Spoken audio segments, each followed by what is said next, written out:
On est de retour de la pause après le journal. On continue de parler du Sahel où on évoquait la question du redéploiement de Barkhane. Le général Laurent Michon a été clair, pas de redéploiement de Barkhane au Niger, mais les troupes françaises pourront donc être à la disposition de pays qui souhaitent accueillir ces troupes-là. Zana Sadio, il est clair aujourd'hui, on parlait donc de la note sur laquelle les Français quittent le Mali ou les Maliens demandent aux Français de partir. C'est selon pour vous, cette présence française, 8 ans, 9 ans, elle a été bénéfique? Je crois que pour dresser un bilan, il faut d'abord connaître les objectifs. Pour faire un bilan, il faut connaître les objectifs et apprécier ce qui a été réalisé par rapport aux objectifs. Je crois que j'ai effleuré la question dans mon intervention précédente pour dire que la mission de la présence, la mission que la France a donnée à ces forces qui sont intervenues au Mali, est-ce d'aller sur le front et combattre les djihadistes ou bien sécuriser Tombouctou?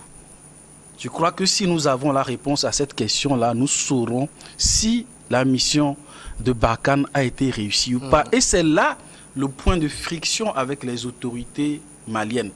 Parce que les attentes ont évolué au fil des évolutions sécuritaires. Au-delà de la mission de sécurisation de Tombouctou, mais il y avait le besoin d'aller combattre. Et les autorités françaises, surtout militaires, disent non, mais ce n'est pas notre mission. Ce n'est pas à nous d'aller les combattre. Nous, notre mission se résout à faire ça. Maintenant, il y a d'autres mécanismes et il faut aussi qu'on en parle. Il y a la force Takuba. Ça, c'est les forces spéciales. Oui, par exemple, qui, là, c'est plus un mécanisme européen. Il y a la MINUSMA. Est-ce qu'aujourd'hui, au vu de ça, on peut dire aujourd'hui que si l'on considère que, ou bien l'on veut dire que la mission de Barkhane n'a pas été... Est-ce qu'on dira aussi que la mission de la MINUSMA n'a pas été réussie? Je dis non, parce que tout simplement, il faut s'en tenir à l'objectif. Quel objectif on leur a assigné? Donc, naturellement, si j'engage mes forces, il faut que leur mission change, il faut que je change de directive. Est-ce que les directives ont été changées? C'est là, je crois, j'ai dit que cela a justifié la négociation, bien l'entrée en jeu d'autres acteurs. Mais je retiens que le redéploiement de la force Barkhane en un dispositif souple n'a pas été du tout à la demande des autorités maliennes. Ce redéploiement-là a été annoncé plutôt en juin. En juin, je crois, 2021. Et puis, c'est dans la foulée, en septembre 2021, que Choguel Maïga à l'ONU dit que la France les abandonne en plein vol. Parce que la France décide de changer son dispositif. C'est dans ce contexte où les passes d'armes virulentes, verbales, ont commencé. C'est ça, et c'est ça après... Mais changer le dispositif et quitter le Mali, c'est deux choses différentes. Oui, forcément, changer le dispositif pour l'assouplir, parce qu'il pense le redéployer vers des zones qui sont des zones plus sensibles. C'est ça. Donc, à un moment donné, les autorités maliennes, non contentes de ce dispositif, se disent « Ah, les Français sont en train de nous lâcher. » Donc, si vous n'êtes pas là pour répondre à ce que nous attendons, autant vous êtes indésirable. On va trouver d'autres personnes qui feront l'affaire. Donc, c'est ça. Et puis, la décision de la fin du redéploiement, ou bien de la fin de la mission des forces françaises au Mali, aussi bien Barkhane, aussi bien des missions de formation des officiers de formation de l'armée, c'est la France qui l'a décidé unilatéralement. Et on a vu la réaction des autorités maliennes qui disent que si vous avez décidé ça unilatéralement, donc autant quitter incessamment sans délai. Donc on ne peut pas dire que c'est les autorités maliennes qui leur ont demandé de partir. D'accord. Alors maintenant, de toute façon, je reviens sur les propos du général Michon qui estime que de toute façon, Barkhane, il va finir. On va redéployer les troupes vers d'autres pays qui en font la demande. Et aux conditions aussi de ces pays, les choses doivent être très claires. Est-ce que ça veut dire qu'on entrevoit aujourd'hui, puisque ça aussi, ça fait l'objet de débat, on entrevoit aujourd'hui une rediscussion sur les accords militaires qui lient nos pays à la France?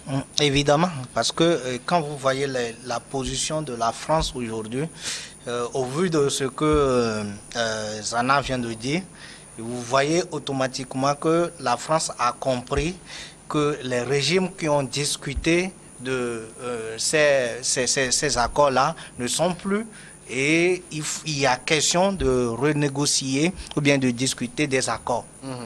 La position de la France, moi, ce qui me cause d'ambiguïté, c'est que il y a déjà la force des Nations Unies qui est déjà là, la MINUSMA, qui est là en train de protéger les édifices, les villages, et la force Barkhane aussi qui est peut-être l'autre force, mais qui a le même objectif comme l'a décrit Zana. C'est un peu quelque chose que je ne comprends pas.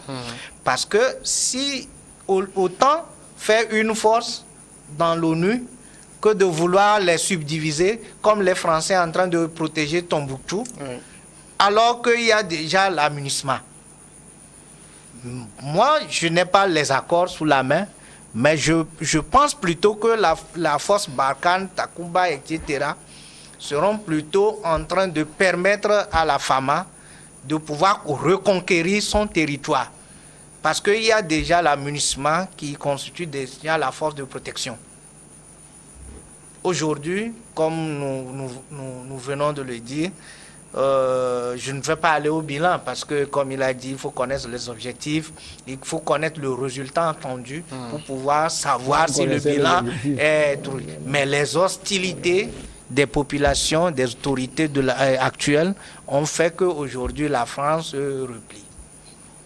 Les accords étant les accords, aujourd'hui, si vous voyez ce que disent les autorités actuelles, les autorités maliennes, ils estiment que la France n'a pas respecté un certain nombre de choses. Ils estiment que la France n'a pas permis au Mali de reconquérir son territoire. Ils estiment que la France a plutôt participer à l'aggravation de la situation. Et en même temps, ils disent aussi que c'est l'abandon en plein vol. Oui, malgré en tout fait, ça. En fait, c'est paradoxal à mon avis. Oui, il peut y avoir des propos paradoxaux, oui. Mais aujourd'hui, il faut que nous puissions savoir que ce qui a provoqué le départ de la France, c'est le comportement des autorités maliennes. Ce n'est pas, la France n'a pas décidé tout de suite de partir parce qu'il y a un certain nombre de provocations selon ce que la France a dit. Il ne peut pas rester avec des gens qui sont irresponsables, des gens qui ne sont pas légitimes. C'est des propos du président avant de dire que la France va se retirer au Mali.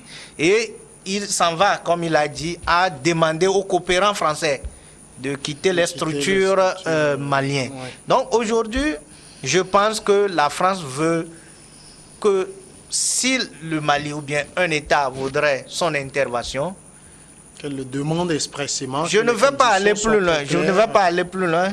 Quand j'écoutais le président ivoirien sur Alassane Ouattara, je l'avais regardé sur France 24, je crois. Et on lui a posé la question de savoir, est-ce que aimeriez-vous avoir sur vos sols les militaires, les troupes françaises?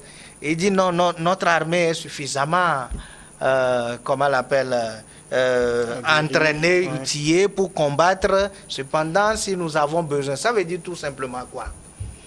Qu'aujourd'hui, les gens sont dans l'idée de pouvoir participer ou bien de faire sortir eux-mêmes au risque de leur vie, ou je ne sais pas quoi, les terroristes, que d'appeler d'autres personnes. La tendance n'est plus à faire venir des étrangères sur... Donc, du coup, comme on le dit, le Niger, avant c'était que les gens, la force va se repositionner au niveau des 3 frontières, au niveau du Niger, Mais la sortie comment on l'appelle, la sortie du général commandant qui coordonne la force Barkhane m'a surpris, parce que nous a surpris, hein. Je sais que c'est pas moi seul, mais ça veut dire que est-ce que entre-temps au Niger il y a un souci, entre-temps au Burkina il y a un souci pour que les troupes ne reviennent pas se repositionner soit au Burkina ou au Niger.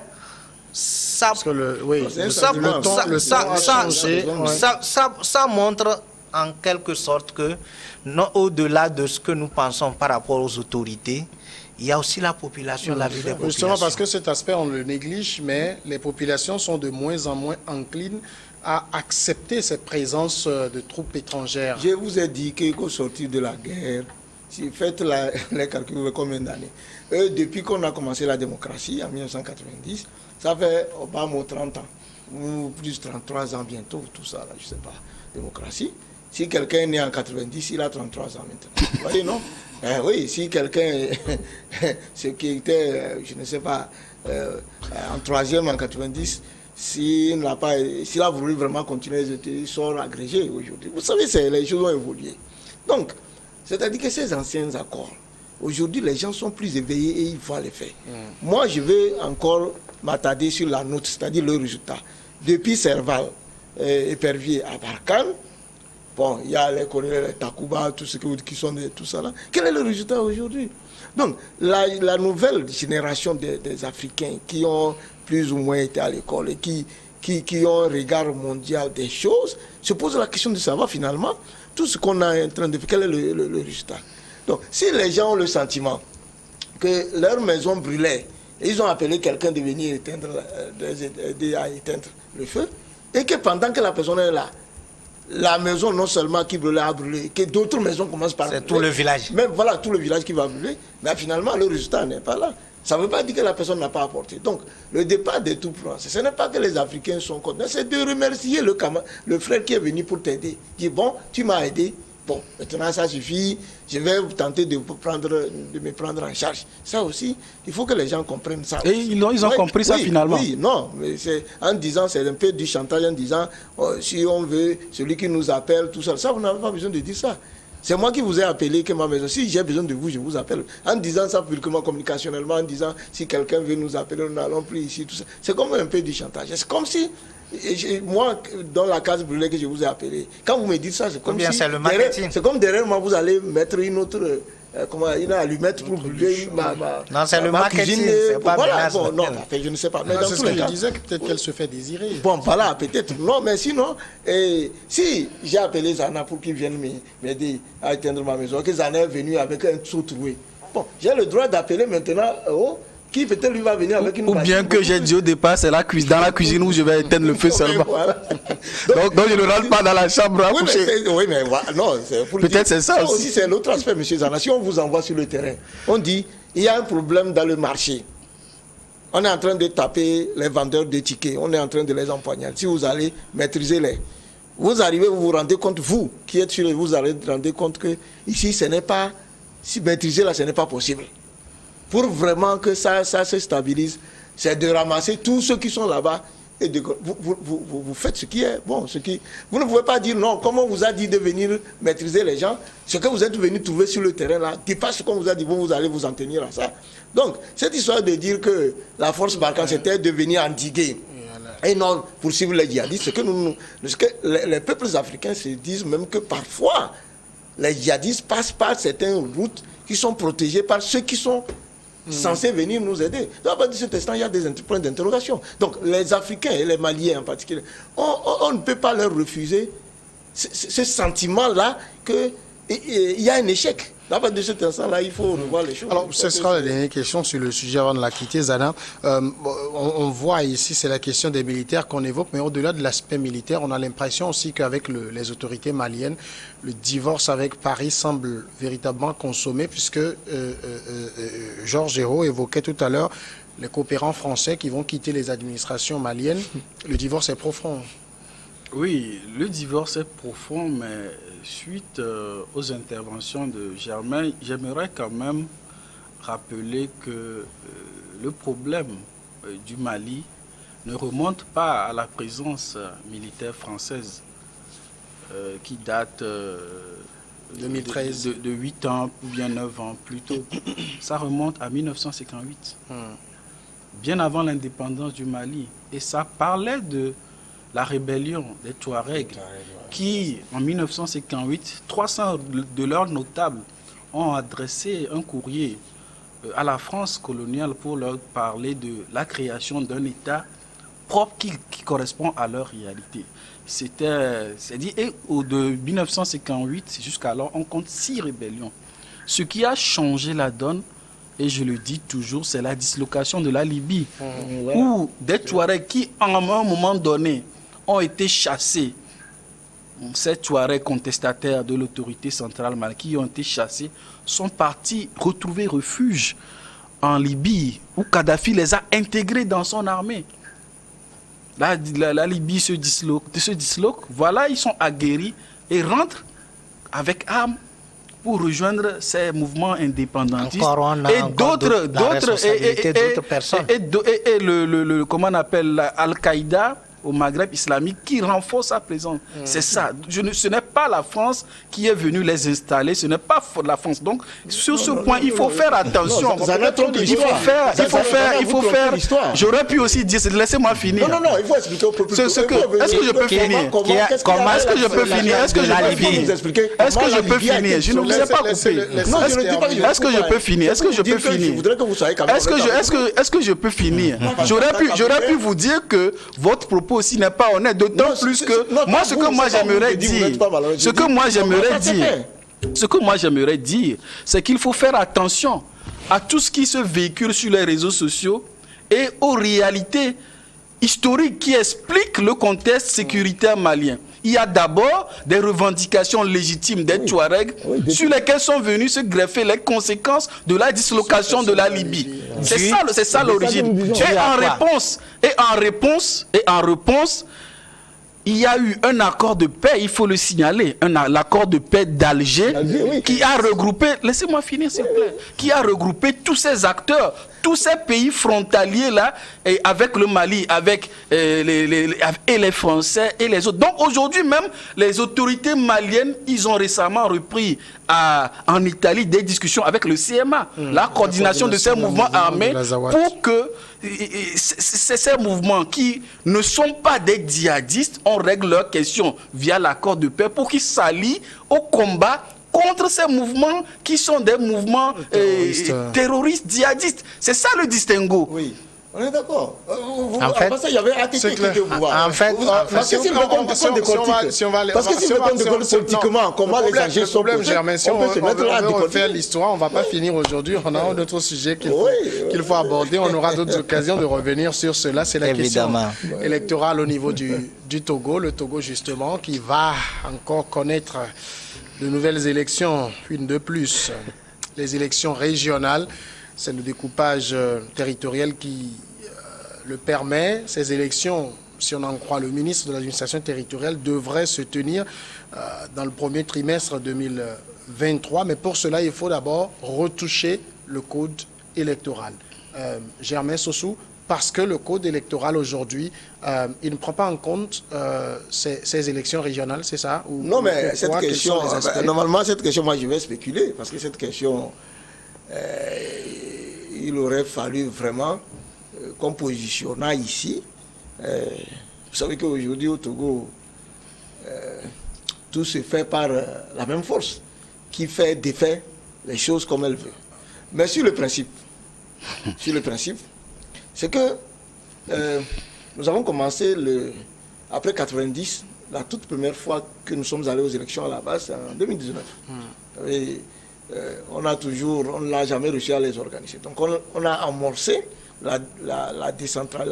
l'effectivité de la décentralisation en 2019 avec les élections municipales. Donc c'est une suite logique qui liait les conseillers régionaux pour arriver au Sénat. C'est une suite logique. Donc, c'est normal que, techniquement, puisque le code électoral n'avait pas prévu ces dispositifs pour qu'on aille aux élections régionales, qu'on fasse en sorte que cela puisse en tenir compte. Autrement dit, le code électoral n'aura pas de sens. Il y aura quelque chose qui manquerait. Donc, sur le plan technique, d'accord. Mais je voudrais rappeler que le processus, depuis 1990, pour qu'on arrive à des élections transparentes, inclut toujours les partis dans les discussions au préalable, pour que, dans la perspective que les élections puissent être acceptées, paisibles, et que tout le monde puisse se sentir vraiment... Bon, aujourd'hui, lorsque le pouvoir en place au Togo consulte, bien entendu, un certain nombre de leaders d'opinion sur la base des critères qu'eux-mêmes ils ont définis, puisque vous savez que c'est le pouvoir, le régime lui-même qui a défini que si vous n'êtes pas un parti politique, même si vous avez été aux élections, vous ne pouvez pas, votre opinion ne peut pas être considérée. Donc il faut avoir été parti. Ça veut que moi qui suis ici, j'ai été aux élections, j'ai été élu, mais je n'ai jamais été consulté. Vous comprenez? Parce que à l'époque, je n'étais pas encore un parti politique. Vous voyez, c'est autant de choses. Je donne ça pour que les gens puissent comprendre comment, de façon scélérate, on fait les choses. Et parfois, on ne veut même pas entendre des nouvelles personnes, soi-disant parce que bec de viogno pour pouvoir s'asseoir à la table de négociation. Sauf que toi, tu n'as pas un bec de vie. Oui, bon, tu as un jeu de la vieille. Bon, voilà. Bon, c'est pour dire que sur le plan technique, oui, c'est tout à fait normal qu'on intègre un certain nombre d'éléments. Mais nous qui sommes attachés à ces élections en disant, pour nous, c'est important que des choses se fassent de sorte que, à la fin, c'est vrai qu'on ne peut pas avoir 100%, mais que chacun puisse quand même donner ses choses. Or, à défaut, qu'on fasse en sorte que ceux qu'on a appelés puissent, d'une manière ou d'une autre, regrouper les gens selon leur sensibilité et que le débat soit approfondi, que ce soit dans les études de société civile, et qu'enfin on remonte au niveau de que les gens se sentent. Aujourd'hui, ce qui se fait, c'est que c'est le gouvernement, quand il se rend compte que bon, il a besoin de ceci, on appelle quelques acteurs, et puis on dit, si même certains ne sont pas d'accord, on avance. Donc le code électoral, il va être touché. Et je dis encore une fois qu'on a besoin de prévoir pour arriver donc à ces élections. Alors, sur le plan politique, il reste à dire. Concrètement, ce qui va être, en tout cas la modification qui va être introduite, définit la préfecture comme une circonscription électorale pour l'élection des conseillers régionaux. Le nombre de conseillers régionaux sera réparti par préfecture pour leur élection et le nombre de suppléants est revu à la hausse. Georges, je pense que Germain le disait, c'est une nécessité. On ne peut pas aller au régional si on n'a pas un cadre qui est défini. Et ce qu'on a actuellement dans le code électoral est très insuffisant comme cadre de définition d'organisation de cette élection. Oui, je comprends la colère de Germain. Non, c'est pas parce que je suis pas en colère. Sauf que il n'est pas en colère. Je le connaissant bien, c'est son style à lui. Sauf que la colère d'un homme ne fait pas la justice de Dieu. Voilà. Et encore qu'en parlant d'élection, il ne s'agit pas de justice de Dieu. En fait, ce que nous devons savoir, c'est que les partis politiques sont créés pour la conquête du pouvoir. Et quand on parle d'élection, pour la majorité, c'est les partis, c'est les affaires des partis politiques. Et donc, on ne peut pas parler de l'instrument qui organise ces élections sans, premièrement, prendre langue, consulter, concerter ces partis politiques-là dont l'objectif principal est de participer à ces élections. Et si on doit consulter tous les Togolais, de Anéron jusqu'à 50C, ça va être difficile. Donc il faut passer par des acteurs qui sont appelés... Non, les acteurs principaux. Parce que pour toute organisation, vous savez, pour toutes les enquêtes, il y a aussi les cibles. Et donc aujourd'hui, vous ne pouvez pas dire qu'il y a un pouvoir qui fait et qui défait. Parce que si peut-être vous avez participé ou du moins vous avez entendu parler du SNAP, vous allez voir que beaucoup de choses ont été discutées entre acteurs politiques. Et aujourd'hui, il y a le cadre permanent de concertation qui, d'ailleurs, je crois déjà mardi, il y a encore une autre réunion pour les acteurs pour discuter. Moi, je pense qu'il n'y a pas de de pouvoir aussi responsable et aussi soucieux de la bonne organisation des choses, que ce pouvoir qui aimerait passer par le dialogue pour discuter, trouver de consensus sur des questions majeures comme le code électoral. Aujourd'hui, nous parlons des élections régionales. Et nous savons que l'élection régionale, comme il vient de le décrire, c'est la toute dernière étape des élections locales. Et je ne vais pas aller parler du Sénat, mais on peut aller jusqu'au Sénat. Mais l'objectif n'est pas forcément pour les élections sénatoriales. C'est le Sénat, en fait plutôt indirect. Oui, je sais. Mais c'est le souci majeur, c'est le développement au niveau de la base. C'est le développement au niveau local d'abord. Oui, c'est le souci majeur. Il n'y a pas que le régime. Il y a nous tous. Nous savons aujourd'hui. Je pense que tu as participé à une élection locale. C'est pourquoi. C'est pourquoi? C'est pour le développement de ta commune. Mais donc ça fait ton souci.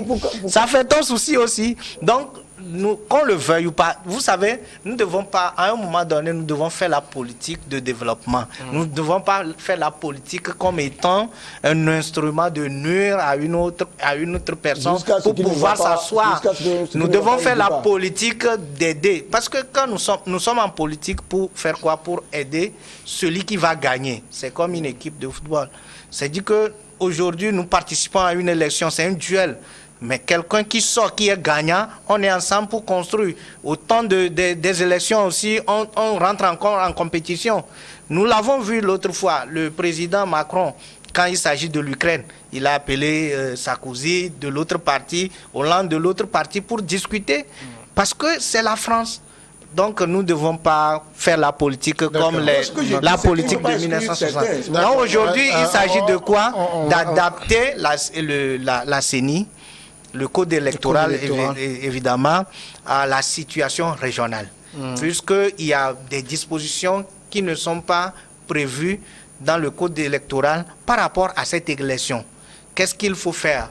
Donc, il faut maintenant modifier le code pour l'adapter à la situation ou bien au contexte actuel. D'accord. Adaptation du code électoral au contexte électoral qui arrive, contexte de régional, on le reconnaît, on sait que c'est important de le faire. Je l'ai dit, on ne peut pas le faire si le code ne s'y adapte pas, mais de façon très concrète, est-ce que vous avez des éléments de choses qui devraient changer? Tout d'abord, avant de répondre à la question, j'aimerais partiellement partager le point de M. Germain Soussou sur un certain nombre de choses dont, c'est-à-dire concernant la manière avec laquelle ce genre de débat est mené sur la place politique et sur la place publique. Et qu'il vous en souvienne que lorsqu'il s'est agi de cette concertation nationale entre acteurs politiques, c'est vrai, il y a eu des critères que moi je juge quand même nécessaires parce que c'est là je ne partage pas l'avis de M. Germain. Si on va s'amuser à regrouper tous les partis politiques et tous ces regroupements d'indépendants qui étaient aux élections municipales, je ne sais pas si c'est un sommet extraordinaire on va organiser au Palais des Congrès ou à 2 février, on ne s'en sortirait pas. Mais par contre, ce qui m'indigne, c'est que ce soit un système partisan et que ce soit des partis politiques, eux seuls, qui se regroupent pour modifier un cadre électoral. Alors qu'il y a la société civile, par exemple, il y a des gens qui ne se retrouvent pas dans ce système partisan et qui sont des indépendants. Vous avez, c'est sur ce plateau que j'ai pris connaissance des éléments susceptibles d'être modifiés. J'ai fait le tour de certains acteurs politiques pour savoir s'ils avaient des idées, et même parfois des députés qui vous disent que ce n'est que lundi que le test sera transmis à l'Assemblée nationale, c'est mardi, ils l'auront, pour un vote le jeudi. Et pendant ce temps-là, on n'accorde pas un temps à l'opinion pour en débattre. C'est là où je dis que en matière de de redevabilité et de contrôle de l'action gouvernementale, puisque c'est un projet, et c'est comment on appelle, c'est un projet de loi, c'est à l'initiative du gouvernement, c'est pourquoi je parle de contrôle de l'action gouvernementale. On peut faire mieux. On peut faire mieux. Vous avez évoqué un aspect qui m'intéresse, c'est la question même de la société civile. Depuis que c'est la CNAP, c'est ça, non? Oui, c'est la concertation. Depuis qu'elle a été mise en place, je ne l'ai pas senti bouger, revendiquer une place. Monsieur Samuel, moi je dénonce cet état de choses. Je dénonce cet état de choses, tout comme vous, mais cela se comprend dans la mesure où ces organisations de la société civile ne sont qu'inféodées par ces partis politiques. La preuve, est-ce que l'un d'entre eux est monté au créneau pour dénoncer cet état de choses? Ils épousent ça parce qu'ils ne font que s'aligner sur ce que ces partis politiques demandent. Ce sont eux-mêmes, ce sont eux les béquilles de ces partis politiques. Moi, je m'indigne, mais je sais que c'est justifié. Donc, le pouvoir dit que oui, autant j'ai affaire avec les partis politiques, ça veut dire que voilà. Parce que voilà, quand on parle de mesures d'apaisement, on pense plus à satisfaire les acteurs politiques, on ne pense pas à la population en termes de décisions qui impactent leur quotidien, directement leur quotidien. Donc, c'est cet aspect que j'aimerais soulever. Mais oui, concernant ces réformes, justement, je pense qu'il faut faire un certain nombre de réadaptations. C'est-à-dire, s'il est vrai que on avait les communes, c'est récemment à Kara, la loi dite de Kara qui vient de préciser, et avec une loi les régions, il va falloir, n'est-ce pas, que le code électoral puisse rattacher de manière, créer, comment on appelle, ces commissions électorales. Ces commissions électorales-là, comment les commissions électorales seront affectées à des régions. Je crois que c'est un maillon qui manque dans le code électoral. Et puis, un certain nombre de précisions. Parce que lorsque vous prenez le code électoral, il y a des dispositions qui sont prévues pour les élections présidentielles, législatives, sénatoriales et locales. Donc, puisque parlant de décentralisation, on a deux niveaux, aussi bien les élections municipales et désormais les élections régionales, il faut que tout ce qui est développé, aussi bien pour les élections municipales, il faut qu'il y ait la même chose pour les élections régionales, pour qu'il y ait une cohérence, pour que le code électoral puisse prendre, n'est-ce pas, en compte cette spécificité qui vient s'ajouter. Donc, sur ce point, bon, ne connaissant pas le contenu, comme l'a dit, on ne peut que spéculer. Donc nous sommes dans la spéculation, dans l'attente que peut-être Jerry Tama, qui a l'habitude de le faire, mette cette loi-là sur sa page Facebook. Pour qu'on puisse savoir un peu plus. C'est ça qui est aussi très difficile, parce que Zana a dit quelque chose de très important. Si les députés eux-mêmes se plaignent des délais qui leur sont accordés, alors que c'est des tests qui engagent la vie de la nation, on doit déjà en ce moment connaître la teneur, faire des débats là-dessus, qu'il y ait des propositions avant qu'on puisse... Oui, c'est pourquoi je voudrais saluer la partie, l'intervention de Zana, qui a effectivement décelé en fait ce qu'on veut. C'est-à-dire que pour des questions qui engagent, il faut mettre ça, c'est un débat public. Il faut pas... Ça arrange même le gouvernement. C'est l'intérêt même du gouvernement que les gens en débattent d'abord. Vous voyez, quand on a... Vous me dites que... Je suis d'accord, je ne suis pas un enfant, je sais qu'on ne peut pas rassembler tout le monde. Mais le gouvernement, quand il met ça sur le débat public, en faisant même en sorte qu'il recueille les choses, ça lui permet d'avancer. Vous savez que quand on a mis les critères, et M. Zana a épousé les critères en disant, oui, il fallait des critères. Lorsque, dans un État comme le nôtre, où c'est un seul parti qui est dominant, pratiquement c'est un temps d'existence, qui ne veut pas que les autres, les partis qui puissent les concurrencer existent, on met des critères. Parce que quand vous n'avez jamais été aux élections, pour un parti comme le PNP, je peux citer d'autres partis, le PNP ne peut pas aller à la table de négociation. Mais vous ne pouvez pas aujourd'hui être au Togo, parler de partis sans parler du PNP. Ce n'est pas parce qu'on a eu un passé qui n'est pas accepté par tout le monde qui cesse d'être un parti politique. Vous comprenez? Donc à partir de cet instant, vous créez même des problèmes entre les partis politiques eux-mêmes. Il y en a certains qui vont. Vous ne donnez même pas, vous ne mettez même pas ça sur le débat public pour que vous, le gouvernement, preniez les gens en disant on a organisé les débats publics, faites en sorte. Et nous sommes, avant les régionaux, on est même arrivé déjà à la décentralisation. On a 117 communes sur toute l'étendue du territoire. C'est plus facile pour un gouvernement dire bon, ce test-là, même les députés sont un peu partout, mais dans les régions, faites les débats par région. Les communes. Oui, maintenant, appelez la société civile aussi, les médias. Et puis, remontez, non, c'est fini. Après, vous habillez ça. Maintenant, on appelle les partis politiques qui ont été, ils ont dit, qui ont été une fois Aux 3 dernières élections. Depuis 2018. Quand j'ai donné mon exemple, j'ai des camarades qui ont été élus aussi sur la base d'un certain nombre de mouvements qu'on est ensemble, tout ça là. 2 sur 3. Oui, mais quand de facto, nous sommes écartés. Mais M. Germain, vous êtes l'exception. Il faut reconnaître qu'il y a aussi des partis fantaisistes qui n'existent que sur ces plateaux, mais qui refusent de... Mais quand vous... Attendez. Je veux dire, dans ces partis... Je n'ai pas mentionné de nom. Oui, c'est ce que je n'ai pas. N'en citez pas. Ce que je veux dire, en fait, c'est pour vous dire que, comme vous l'avez dit, il y a des gens de la société civile même qui se sont battus, qui ont été élus, mais qui n'ont pas droit au chapitre, par exemple. Qui ont été élus, qui sont des représentants, qui quittent aujourd'hui au Togo, qui arrivent quelque part, on leur demande de dire non, je suis maire adjoint dans telle commune. Par exemple, si vous prenez l'exemple de mon frère qui vient ici, le pasteur de Dokomi, il est maire adjoint. Mais il n'a pas droit à la parole. C'est-à-dire que quand vous faites ça, il y a quelque chose qui manque. Est-ce que lui, comme moi, est-ce que vous pensez qu'on ne peut pas dire quelque chose qui soit constitutif? D'accord. Ça, je dis, mettez ça sur le débat. Samuel, dans un pays organisé ou bien dans une structure organisée, on ne peut pas faire des choses à la désordre. C'est-à-dire, on ne peut que passer par des critères pour non. Oui, bon, ça ne vous écarte pas.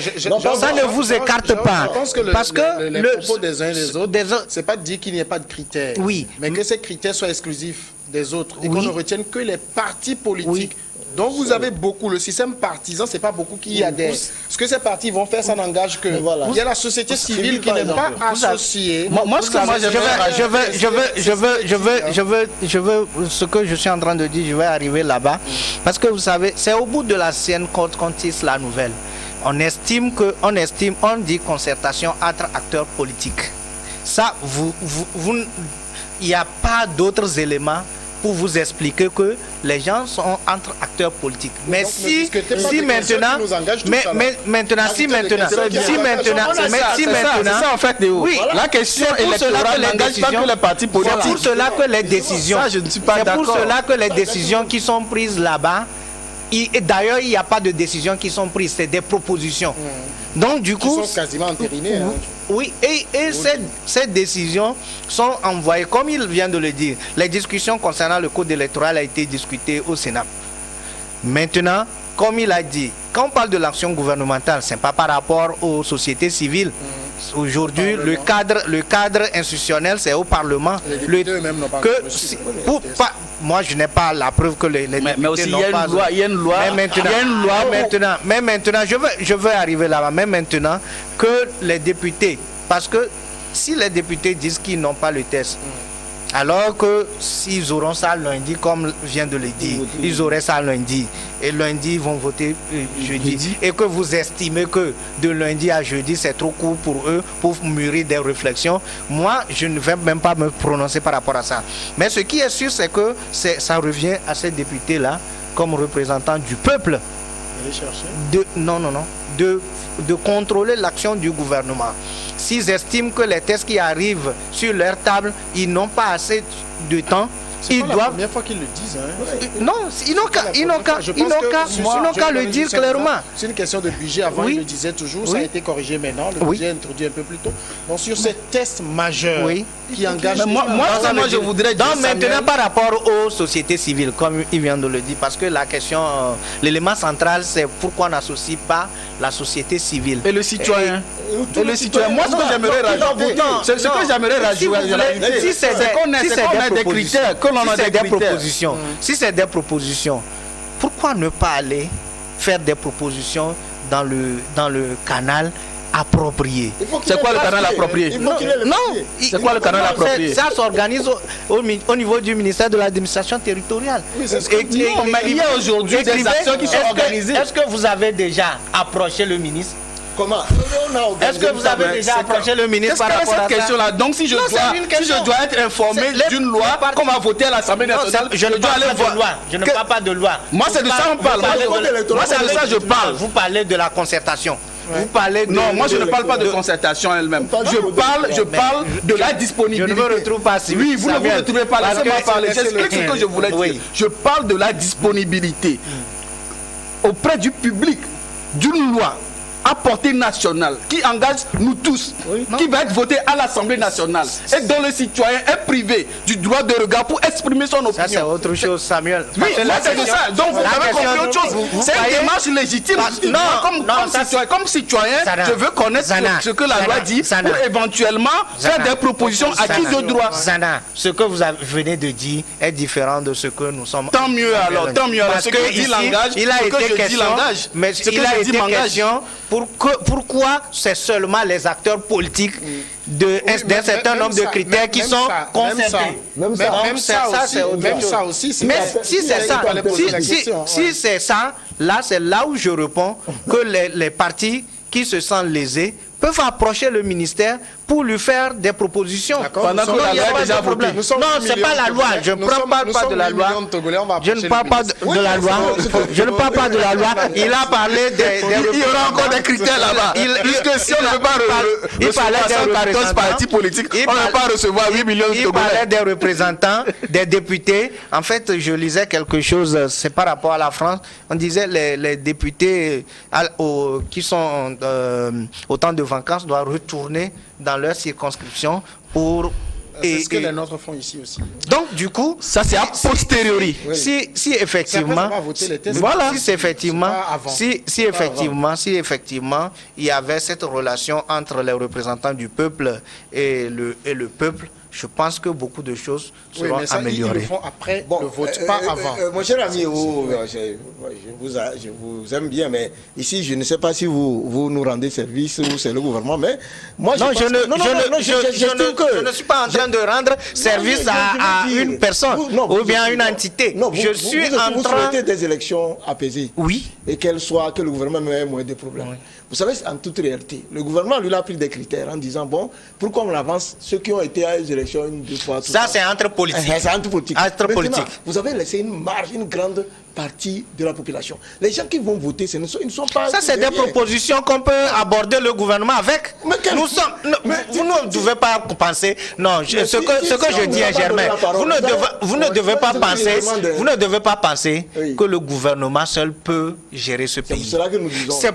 Nous sommes tous là pour apporter nos pierres à la contribution, à la construction de ce pays. Donc, contribuons, écrivons, approchons les gouvernants pour leur donner nos points de vue selon un certain nombre de choses. Quand j'ai dit qu'il fait des faits, tu as dit que tu n'es pas d'accord que je dise qu'il fait des faits. Vous savez, il a intérêt, le gouvernement, lui, il a intérêt que les choses se passent bien. Et si nous disons qu'il aurait fallu qu'on mette le test, que les gens débattent, c'est pour son intérêt. Mais je dis que ce n'est pas normal. Encore que je ne sais pas sur quels critères, pourquoi ils ont décidé. C'est comme tout le temps je passe sur les médias, je dis, le fait même que nous soyons, je ne sais pas si vous êtes dans les secrets, nous étions en pleine campagne, quand on a voté la loi, qui n'était pas connue, que nous ne savions pas, on était en pleine campagne quand on a dit que le travail du conseiller municipal est gratuit. Bénévole. Vous savez bénévole. Cependant, sinon vous ne serez pas engagé. Non, ce n'est pas ça, c'est pour vous dire que c'est ça, c'est pour dire que vous avez besoin que les choses soient claires. Quand quelqu'un veut faire quelque chose, faites en sorte que les gens soient informés. À partir de cet instant, ils s'engagent. Chacun sait dans quoi il s'engage. Donc, pour l'information, je suis d'accord. Si elle est votée. Pour l'information, je suis d'accord. Oui, si elle est votée. Voilà, c'est ça que je parlais. Oui, il faut que les gens soient informés. Si elle est votée, totalement et d'accord. vous vous rendez vous-même demain compte que ce qui a été voté ne permet pas, par exemple, à certains partis qui n'avaient pas participé, je suppose, mais qui ont la volonté de... Vous allez dire, mais non, ça là... D'accord. Moi, j'ai quand même... Il nous reste donc, bon, voilà, c'est autant il faut minutes. J'ai quand même une question, parce qu'on parle d'élections régionales. Une machine électorale va s'engager. J'ai fait une petite liste chez moi. Ça fait beaucoup d'élections au Togo, présidentielles, législatives, municipales, régionales. Tout n'est pas couplé, sénatorial, bon ça c'est indirect, c'est indirect, donc non, ça n'a pas... ce n'est pas couplé, donc ça veut dire chaque année on aura des élections éventuellement. On en a parlé. En même temps, j'ai envie de savoir, est-ce que c'est ça qui préoccupe le citoyen lambda? Le maïs est à 900 francs. Oui. Non seulement ça, Samuel, je crois, on l'a abordé sur ce plateau, c'est-à-dire vous venez de lister toutes ces élections, ce qui fait que de manière technique, on risque de se retrouver chaque année avec des élections Oui. sans jamais avoir le temps justement de faire le bilan. Et il faut à un moment donné penser au système anglo-saxon des élections générales parce que après tout, c'est un budget, c'est budgétivore, c'est toute une logistique. Donc moi je pense qu'il faut aller vers des élections générales. On s'exprime une fois pour de bon pour toutes ces élections comme les anglo-saxons le font et puis on passe à autre chose. Je crois que l'idée même est en train d'évoluer de manière à harmoniser. L'idée est en train de faire son chemin. Je crois que peut-être... C'est parce que c'est le début. Sinon, ça va être fait. Quand le gouvernement ne peut Ah oui, mais le problème, vous avez dit ça va être fait, mais le problème, vous avez vu la durée des mandats, c'est pas les mêmes. Hein. Oui. On a des 6 ans et on a 5 ans. Oui, c'est fait. Ouais. C'est pour Non, ça. il y a une réflexion pour harmoniser ça. C'est pour ça qu'on a mis ça à 6 ans. En fait, quand nous avons fouillé, c'est ça pourquoi les élections qui étaient 5 ans, on a choisi pour les conseillers municipaux à 6 ans. En fait, on veut rattraper la législature. La législature pour que ça soit Donc, ça veut dire que l'information est disponible. On aurait pu faire Donc, d'ici d'une année. Puis, moi, je dis que ça c'est normal parce que régional, qu'est-ce que ça dit en fait, ça n'occupe pas d'une manière organisationnelle le citoyen lambda, mais ça ne préoccupe pas d'une manière organisationnelle, mais l'impact de ces organes sur la vie quotidienne des citoyens, vous savez, qu'on le veuille ou pas. C'est ce qu'on leur a dit pour les municipales, on cherche toujours l'impact aujourd'hui. Non, pas de l'impact, ça peut être négatif, positif. Donc, il y a un impact. Je vais pas aller. On voit Jean-Pierre Fabre dans les rues de Badago pour parler d'assainissement, construire les murs des écoles. Au moins, ça a servi à ça. Aujourd'hui, comme ce que vous avez tous observé et dit, c'est que on n'a pas le temps de réaliser beaucoup de choses quand on sait que après l'année prochaine on a encore une élection. Ça occupe les politiciens et que c'est les politiciens qui dirigent le pays. Ça les occupe de tel... Quand il y a élection, ça bouge beaucoup dans les états-majors. Mais c'est pas... Il y a des financements qui tombent aussi. Non. Moi je pense que le citoyen lambda qui achète le maïs à 900 francs, le lait pique à 500 francs. En fait, le maïs à 900, le maïs à 900... On nous dit que la pluie va se faire rare. La pluie se marie à l'Omé. Samuel, le maïs à 900, ce n'est pas aussi mauvais pour l'agriculteur. Pour moi, c'est Vous êtes sûr que ça lui profite? Non, vous êtes sûr que ça lui profite? Parce que l'agriculteur, c'est le vendeur à qui ça profite, ça ne profite pas à l'agriculteur. C'est eux qui spéculent. L'agriculteur